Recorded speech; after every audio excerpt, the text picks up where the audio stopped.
Halo, selamat datang kembali di channel ini. Em, kita akan bahas materi pekan kelima tentang debt valuation atau valuasi pinjaman ya. Yang pertama akan kita bahas adalah jenis-jenis debt. Sebagaimana yang kita ketahui, ketika kita berdiskusi tentang pembiayaan dari investasi, salah satu sumber pembiayaan atau sumber pendanaan adalah dari liabilities yang kemudian kita terjemahkan berasal dari debt atau pinjaman. Nah, pinjaman ini kemudian bisa dibagi menjadi dua, yaitu pinjaman yang berasal dari private gitu ya, yang krediturnya itu perusahaan, perbankan, perusahaan pembiayaan gitu ya, perusahaan investasi. Dan yang kedua adalah debt yang berasal dari publik. Nanti kita akan bahas dua-duanya. Pada pembahasan kali ini kita akan fokus dulu ke pinjaman yang berasal dari private atau loan. Oke, disebut pinjaman dari private gitu ya, berasal dari perusahaan atau perbankan atau investment company gitu, karena kreditur yang memberikan pendanaan ke perusahaan kita, ke investasi kita berupa boleh dibilang satu institusi begitu ya, yang kemudian memberikan pendanaan atau pinjaman berdasarkan sebuah kontrak atau berdasarkan sebuah perjanjian kredit. Nah, ini ada beberapa macamnya yang perlu kita ketahui di sini. Yang pertama kita bahas adalah private loan, yang dia itu bentuknya merupakan private placement.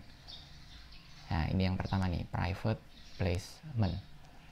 Di private placement ini intinya adalah kita menjual surat utang gitu ya, debt securities, apakah bentuknya commercial notes gitu,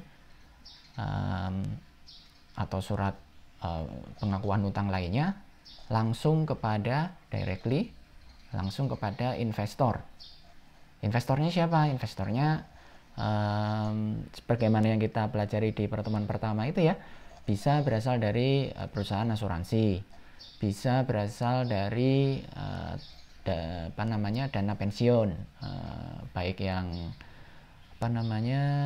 dana pensiun pemerintah ya, taspen gitu-gitu kalau di Indonesia, atau dari dana pensiun yang dikelola oleh swasta.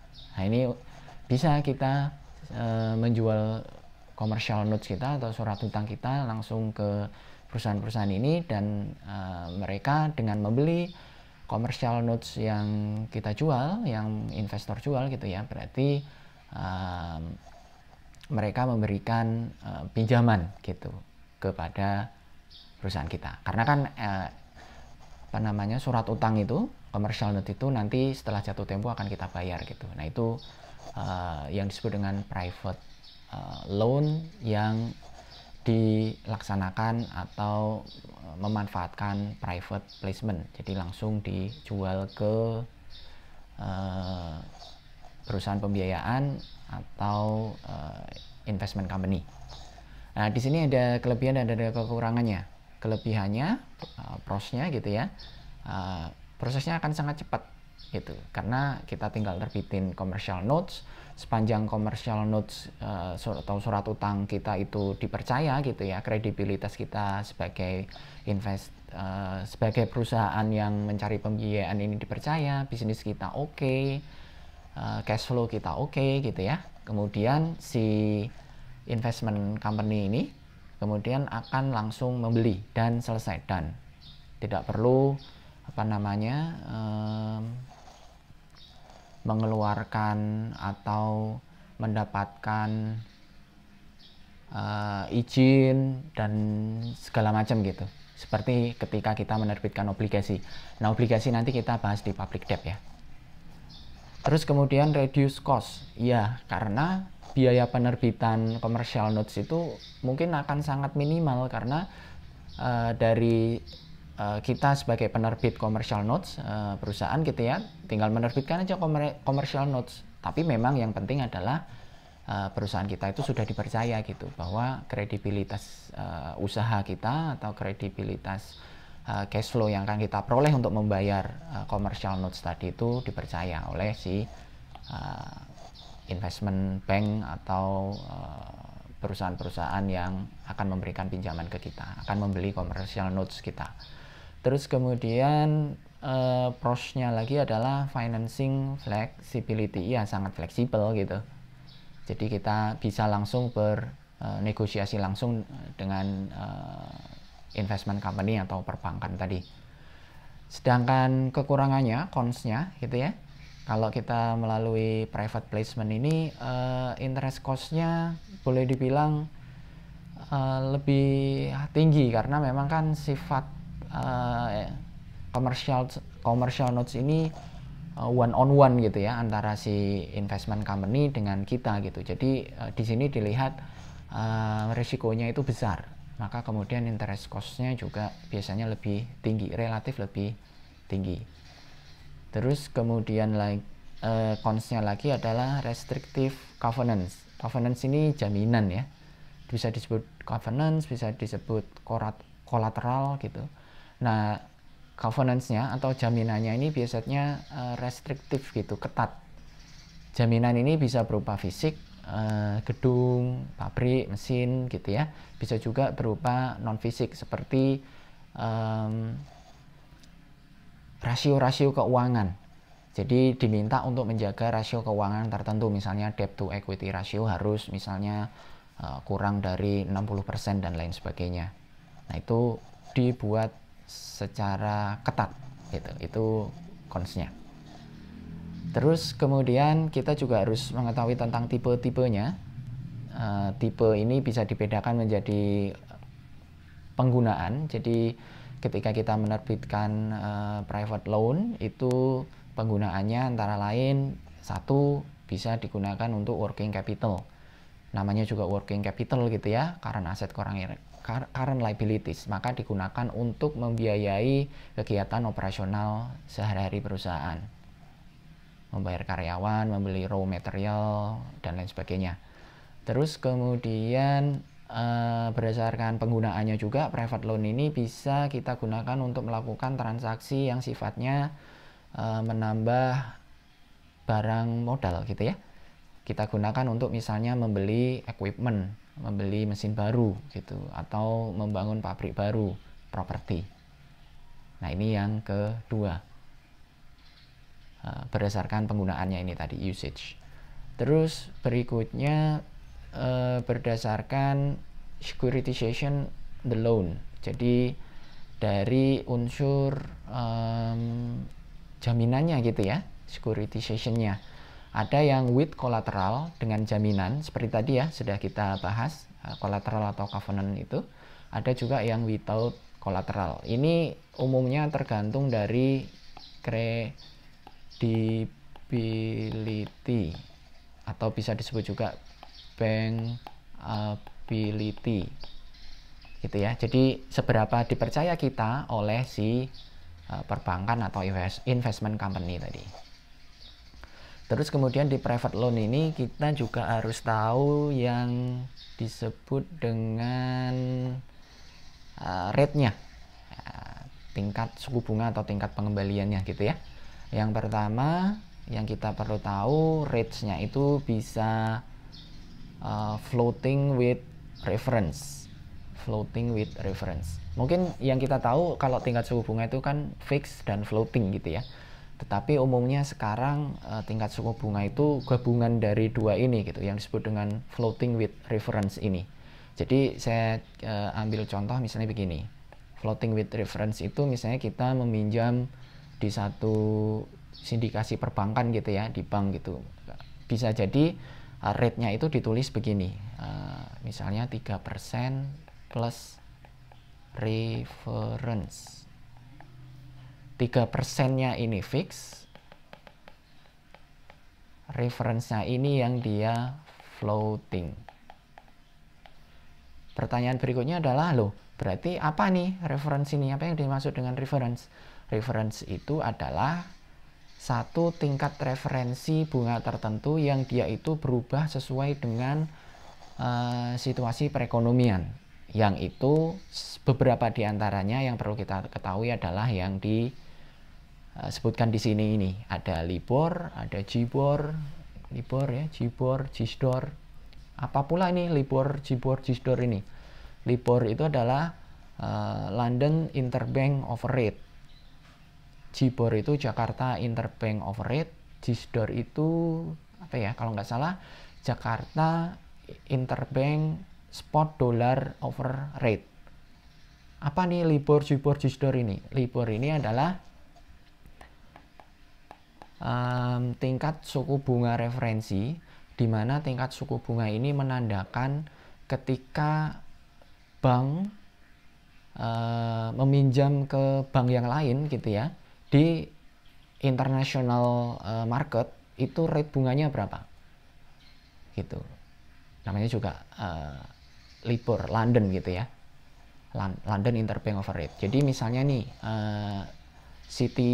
Citibank dia itu kan beroperasi di worldwide gitu ya, di seluruh dunia. Dia meminjam uang kepada misalnya Standard gitu, Standard Chartered. Itu ketika mereka ini saling meminjam dan memberikan pinjaman gitu ya, maka kan ada rate juga di sana. Nah, rate itulah yang disebut dengan LIBOR, London Interbank Offer Rate. Untuk lebih jelasnya bisa di googling dulu, nanti kalau ada pertanyaan lebih lanjut tentang LIBOR ini post di kolom komentar di bawah. Nah itu kalau yang levelnya di international market gitu ya, transaksinya di pasar internasional. Kalau yang di Indonesia sendiri, di bank domestik ada juga namanya JIBOR, Jakarta Interbank Offer Rate. Jakarta Interbank Offer Rate ini adalah rate bunga yang berlaku ketika bank, misalnya nih bank BRI meminjam kepada bank Mandiri. Jadi ada tuh saling pinjam meminjam antar bank itu. Loh, mungkin ada pertanyaan, kenapa bank saling meminjam satu dengan yang lain? Bukannya bank itu memberikan pinjaman malah gitu ya. Nah, transaksi pinjam meminjam antar bank ini mungkin terjadi ketika satu bank itu disebut dengan kalah clearing. Kan biasa ya, antara nasabah bank BRI dengan bank Mandiri itu kan saling transfer, ada transaksi gitu. Nah, ketika bank kalah clearing, ketika dia harus mentransfer uang gitu ya, karena banyak nasabahnya yang bertransaksi ke bank lawannya gitu, lebih banyak daripada bank lawan itu bertransaksi ke bank bersangkutan, maka itu disebut dengan kalah clearing. Dan kalah clearing ini berarti kan bank harus membayar tuh berapa besar kalah clearingnya gitu. Nah, kadang bank itu tidak kemudian langsung membayar kalah clearingnya ini. Biasanya dengan alasan-alasan, banyak sih alasannya, tetapi yang jelas kalah clearing gitu ya. Bank itu kemudian meminjam dulu, ya sudah ditutup dulu kalah clearingnya. Nah, atas pinjaman atau fasilitas penutupan karena kalah clearing ini maka dikenakan bunga. Bunganya disebut dengan JIBOR ini. JIBOR ini settlementnya gitu ya, yang mengatur transaksinya ada di Bank Indonesia. Boleh juga di googling JIBOR Bank Indonesia, nanti akan keluar rate Jakarta Interbank Offer Rate ini. Bahkan bisa berubah tiap jam.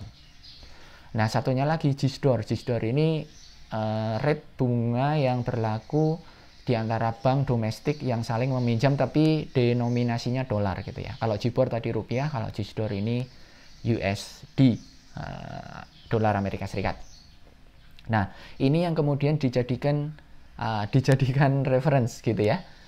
Misalnya nih JIBOR 2,5% gitu untuk bulanan misalnya. Maka kemudian tingkat bunganya adalah 3 plus 2,5% sama dengan 5,5%. Nah, tingkat bunga referensi ini yang kemudian bisa naik dan bisa turun gitu. Bisa 2,5, kemudian sebulan lagi misalnya turun menjadi 2%, bulan berikutnya naik menjadi 3% dan seterusnya. Nah, ini unsur floatingnya, floating with reference.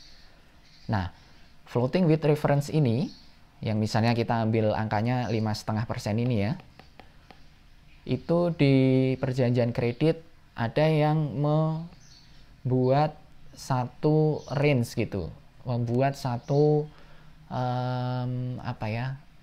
tingkat maksimal dan tingkat minimalnya agar fluktuasinya ini tidak terlalu lebar gitu. Itu yang disebut dengan ceiling dan floor. Satuannya BPS. BPS ini basis poin ya. 100 BPS itu 1 poin. 100 BPS itu 1% maksudnya. Sorry. Nah, range ini dibuat agar tidak terlalu lebar fluktuasinya. Jadi batas atas gitu ya, itu ceiling. Batas bawahnya adalah floor. Ya, ceiling kan atap ya, batas atas, floor itu lantai, batas bawah. Jadi misalnya ditetapkan nih, tadi ya, floating with reference-nya 3% plus reference. Ini saya bedain warnanya aja. Ups.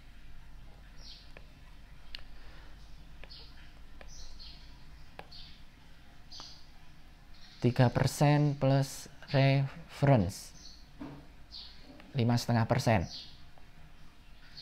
Nah, 5,5% ini kemudian ditetapkan juga ceilingnya, misalnya batas atasnya adalah 7%, batas bawahnya adalah misalnya 2%. Misalnya nih, ada situasi ekonomi di mana reference rate-nya itu, misalnya kan tadi 3% ya, reference rate-nya itu menjadi 4,5%, JIBOR-nya tadi menjadi 4,5%. Ini kan berarti artinya floating with reference rate-nya menjadi 7,5%. Nah, ketika ditetapkan ceilingnya 7%, maka ini yang berlaku, 7,5-nya tidak berlaku. Itu batas atas. Demikian juga untuk batas bawahnya. Misalnya nih, floating rate-nya menjadi, oke, saya koreksi batas bawahnya ya, floor reference-nya misalnya 3,25%. Berarti ini kan akan kejadian ketika reference fix-nya 3%, ketika JIBOR-nya 0,25 gitu ya. Tapi ketika misalnya LIBOR-nya ada nih satu situasi ekonomi, LIBOR-nya hanya menjadi 0,1 misalnya. Nah, harusnya kan berarti rate-nya 3,1%.